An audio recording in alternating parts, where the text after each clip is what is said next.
जय हिंद साथियों, स्वागत है आपका हमारे YouTube चैनल कंपटीशन की तैयारी पर। आज की वीडियो में हम 9 फरवरी का करंट अफेयर्स पढ़ेंगे। चलिए शुरू करते हैं। पहला प्रश्न है, महिला जननांग विकृति के खिलाफ अंतर्राष्ट्रीय शून्य असहिष्णुता दिवस की थीम क्या है?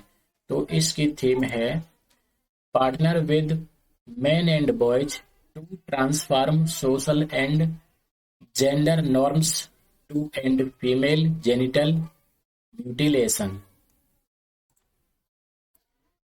महिला जननांग विकृति के खिलाफ अंतर्राष्ट्रीय शून्य असहिष्णुता दिवस 6 फरवरी को जागरूकता फैलाने और लोगों को जननांग विकृति के कारण महिलाओं में को होने वाली समस्याओं के बारे में शिक्षित करने के लिए मनाया जाता है। इसे पहली बार 2003 में यूनिसेफ द्वारा पेश प्रस्तुत किया गया था।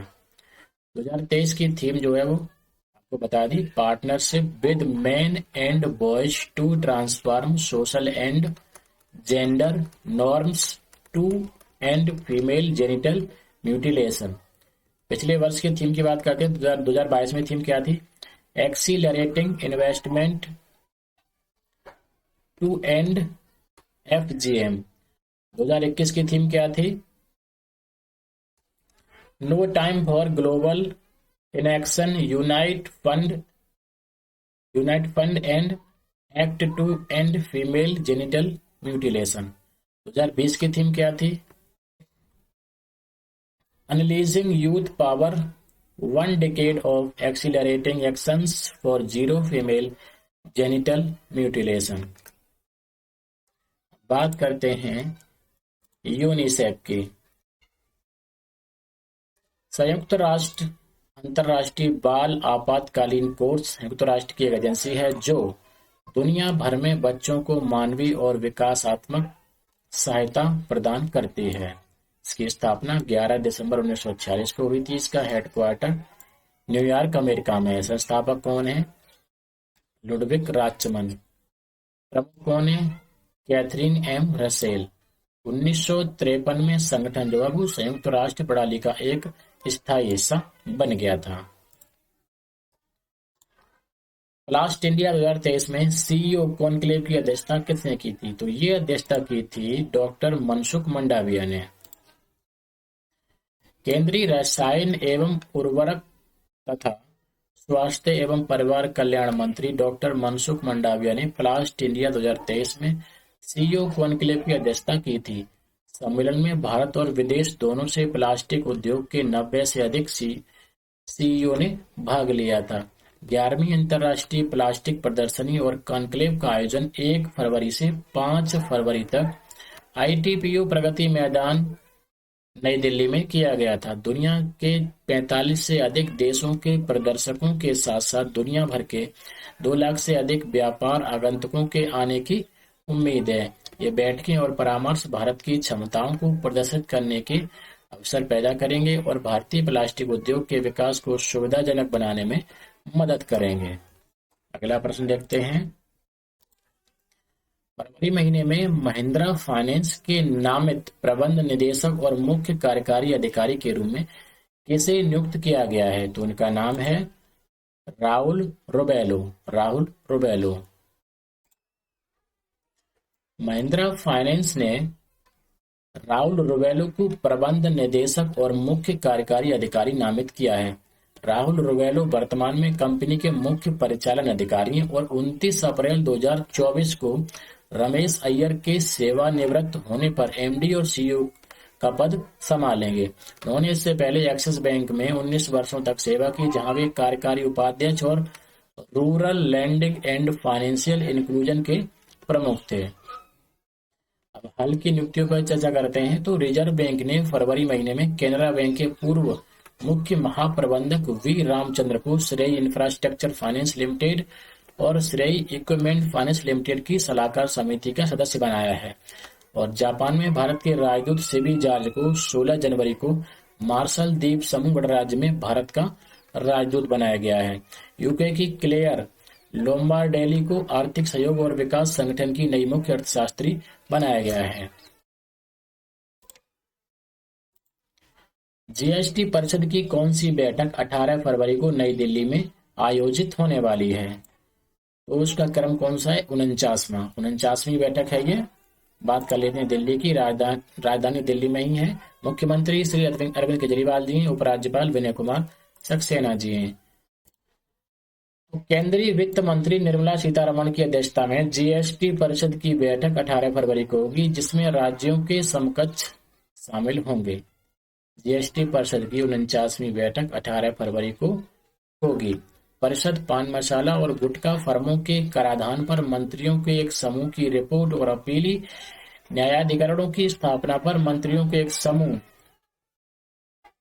ग्रुप ऑफ मिनिस्टर्स की एक रिपोर्ट पर चर्चा कर सकती है। मेघालय के मुख्यमंत्री कोनराड संगमा की अध्यक्षता वाले एक अन्य समूह की ऑनलाइन गेमिंग, कैसिनो और घुड़दौड़ पर जीएसटी लगाने की रिपोर्ट पर विचार किया जा सकता है।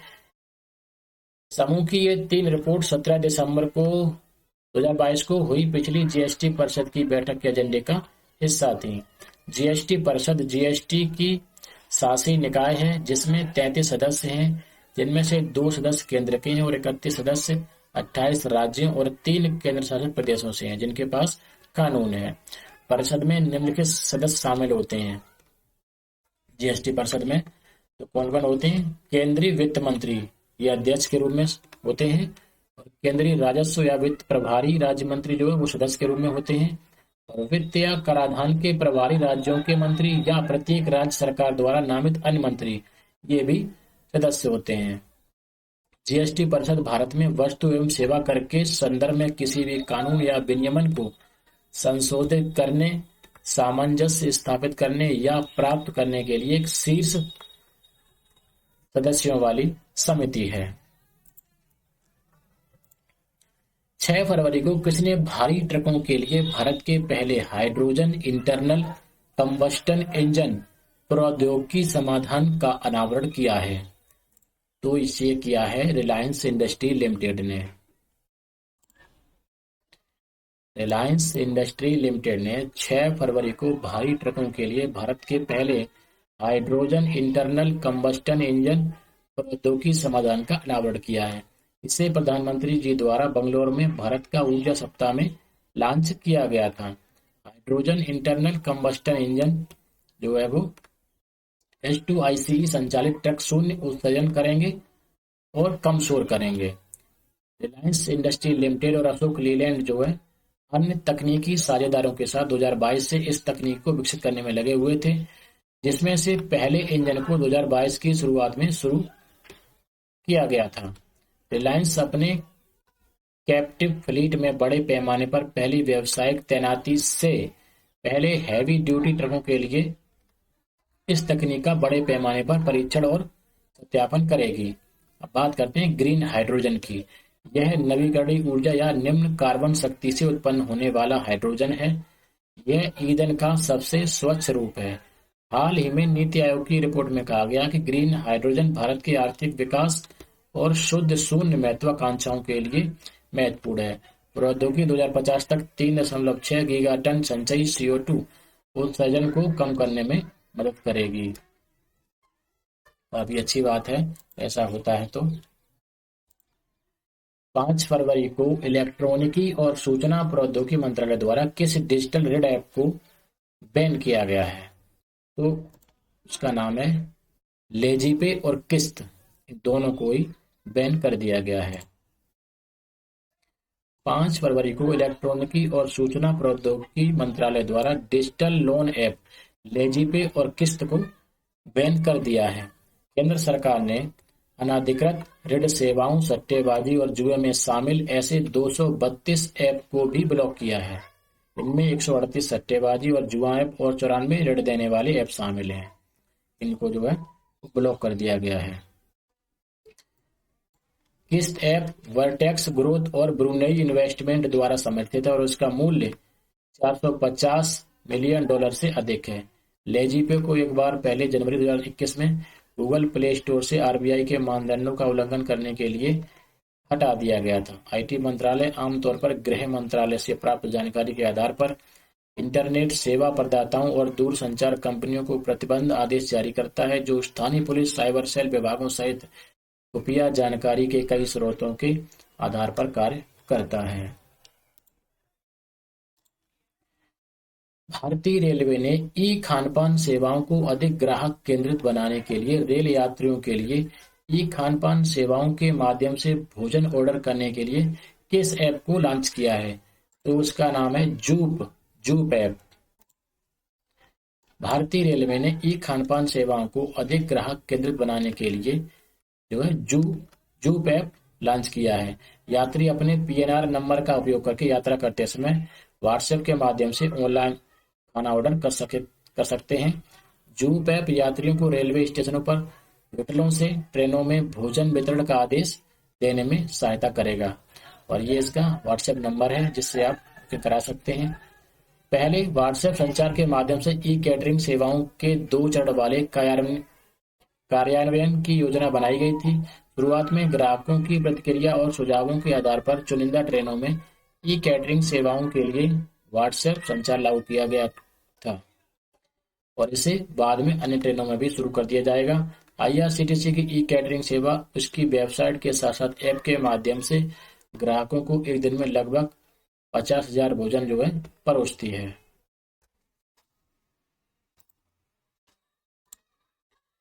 फरवरी महीने में भारत सरकार की आर्थिक सहायता योजना के तहत भारत ने किस देश को 50 बसों की आपूर्ति की है? तो ये की है श्रीलंका को। भारत सरकार की आर्थिक सहायता योजना के तहत भारत ने श्रीलंका को 50 बसें जो है वितरित की हैं। भारत के उच्चायुक्त गोपाल बागले ने बसों को श्रीलंका के राष्ट्रपति रानिल विक्रमसिंघे को सौंपा है। वाणिज्यिक वाहन निर्माता अशोक लीलैंड को श्रीलंका को 500 बसें आपूर्ति करने का ठेका दिया गया था। यह order export import bank of India द्वारा विस्तारित लाइन ऑफ क्रेडिट का एक हिस्सा है। बात करते हैं श्रीलंका की राजधानी है श्री जयवर्धनेपुरा कोट्टे, ये प्रशासनिक राजधानी है, और कोलंबो जो है वाणिज्यिक राजधानी है। मुद्रा श्रीलंका की रुपया है। म्यांमार की राजधानी है नेपिडा, मुद्रा है बर्मी क्यात। भूटान की राजधानी है थिम्पू, मुद्रा है नुल्ट्रम। और बांग्लादेश की राजधानी है ढाका, मुद्रा है बांग्लादेशी टका। तो उस विकल्प में जो भी दिए गए थे उन सब की राजधानी आपको बता दी गई है। शहरी प्रधानमंत्री आवास योजना को 2024 तक बढ़ा दिया है। यह योजना कब शुरू की गई थी? इसमें 2 प्रश्न शामिल हैं। तो यह योजना 2015 में शुरू की गई थी। इसके बारे में जानते हैं।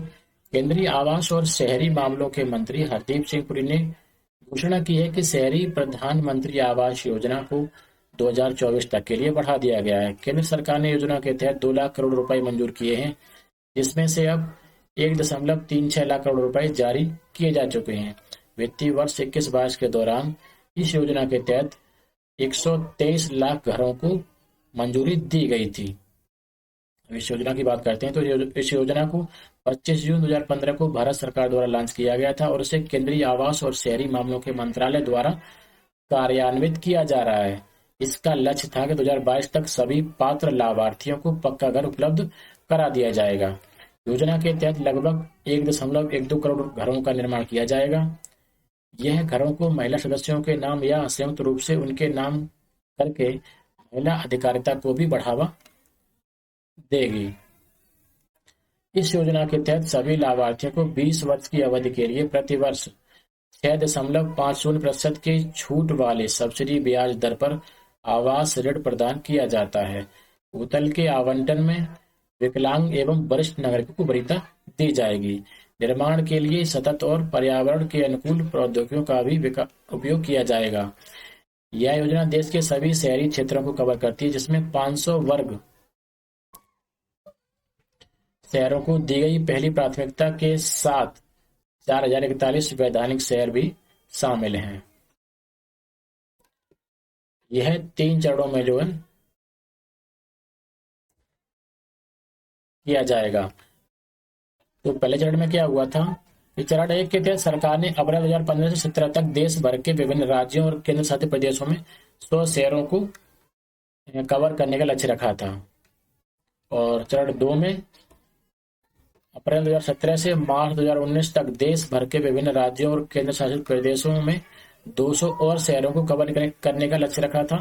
और अब तीसरा चरण में जो है सरकार ने चरण 1 और 2 में जो छूट गए हैं उन शहरों को कवर करने का लक्ष्य रखा है और इसे 2024 तक लक्ष्य को पूरा करने का सरकार प्रयास करेगी।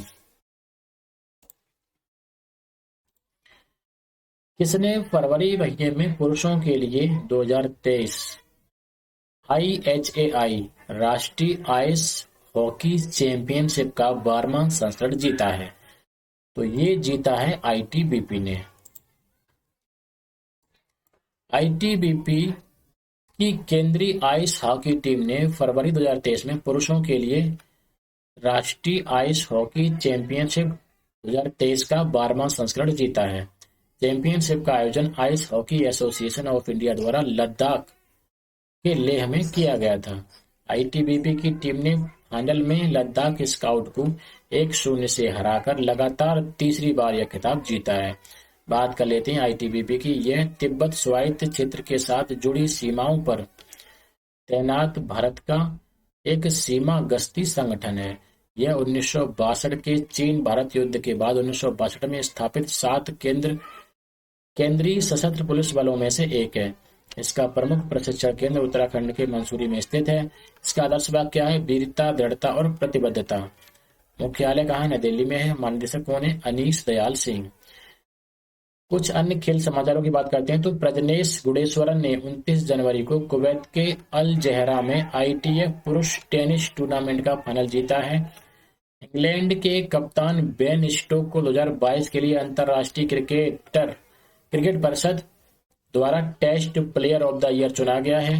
2 बार के विश्व चैंपियन और defending Olympic champion Viktor Axelsen जो डेनमार्क के, उन्होंने जनवरी 2023 में मलेशिया के कुआलालंपुर में आयोजित मलेशिया ओपन बैडमिंटन 2023 में पुरुष एकल का खिताब जीता है। और जम्मू और कश्मीर की 11 वर्षीय लड़की फलक मुमताज ने जनवरी महीने में 23वीं राष्ट्रीय स्के चैंपियनशिप में स्वर्ण पदक जीता है। और भारतीय स्क्वैश कौतुक अनाहत सिंह ने जनवरी 2023 में बर्मिंघम में सबसे प्रतिष्ठित ब्रिटिश जूनियर ओपन टूर्नामेंट में गर्ल्स अंडर 15 स्क्वैश खिताब जीता है। तो ये थे खेल समाचार। दोस्तों आज की वीडियो में इतने ही करंट अफेयर के प्रश्न थे। तो इस वीडियो में इतना ही। वीडियो कैसी लगी आपके सुझाव आमंत्रित हैं। जय हिंद, जय भारत।